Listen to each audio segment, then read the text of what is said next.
to thank y'all for watching my speech, and tonight I'm going to be talking to you a little bit about protecting your skin from harmful UV rays and helping others who develop a very serious type of cancer called melanoma. So first, what I want you to do is close your eyes and picture a person who taught you how to ride a bike, someone who is the leader of your family, or just someone that you hold really dear to your heart, and you share a lot of memories with. And for me, the person that I would think of is my grandfather, who passed away a little over a week ago after a little under 5-week-long battle with stage 4 melanoma.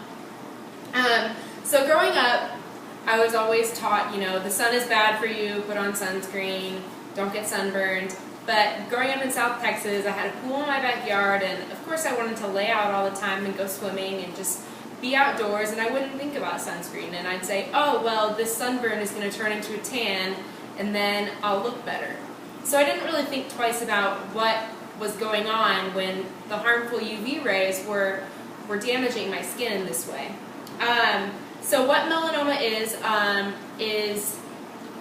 it's a mutation of the melanocyte cells, which are, according to cancer.gov, they are the deepest cells on your epidermis, which is your outermost layer of your skin. Your skin has 3 layers, and your epidermis is the one that you see, that you can touch and feel.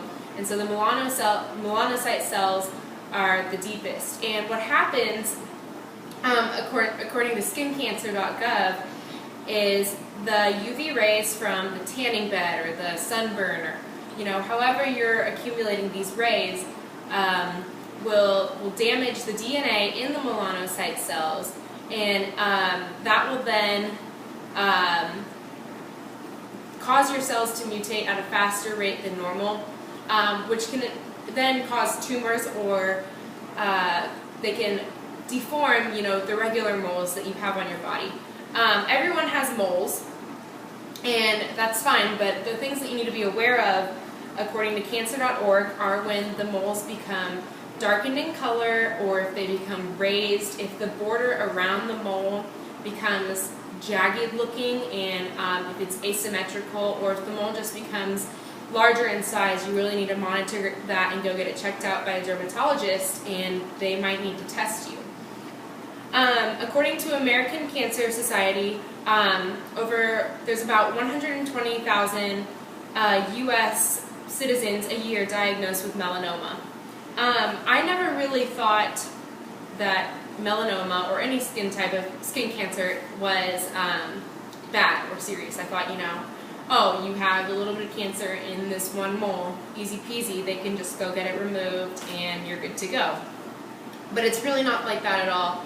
Melanoma is staged in the Roman numerals 1 through 4, 1 being the easiest, they caught it early, and it's removable by a mole, and you're free to go, but you should monitor it. But 4, what my grandfather had is one of the deadliest. Melanoma is the deadliest skin cancer that there is. And stage 4 is very severe, and it's likely that it will take your life at some point.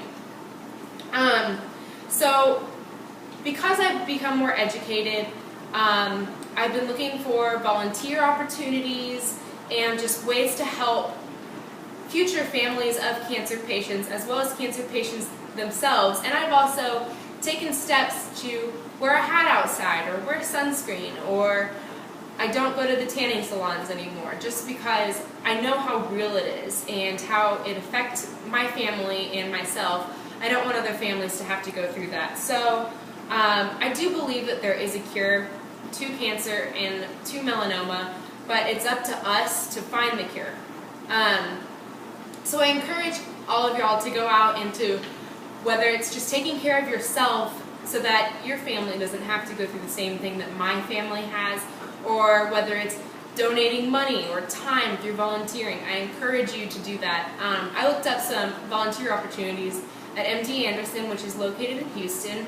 It's one of the top cancer centers in the world, and I looked up volunteer opportunities on their website, mdanderson.org, and what you go through for that process, it's very rewarding, you have to go through an application process, and they have time shifts by morning, evening, and weekends, and you can pick what shift you're free to do, and they can cater it to what you would like to do. You can work with the patients, you can work with the families, just tons of great volunteer opportunities you can do. You can volunteer for races that are and events that are going to raise money for cures.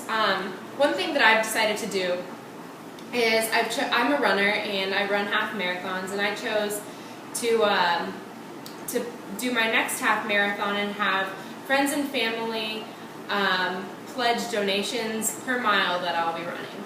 So I figure if I get several people to donate, and then maybe 4 or 5 other runners, if we each get 20 people to donate $1 per mile, well, that's over $1,000 that we've just raised for this cure, and that would all be donated to the Melanoma Research Foundation.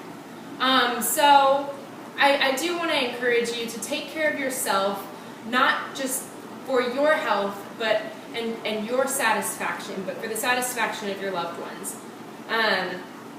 And to help out through volunteering, donating, whatever you can do to make a difference, because every little bit does count. And there's an intrinsic reward from helping yourself and helping others. So I really encourage y'all to do that. Thank you so much. Are there any questions? Have you volunteered anywhere yet, or you just looked at it? I've just looked. I've been a little time crunched lately, but I haven't volunteered yet. But when I do find the right fit, I definitely plan on doing it. No questions? Well, thank y'all.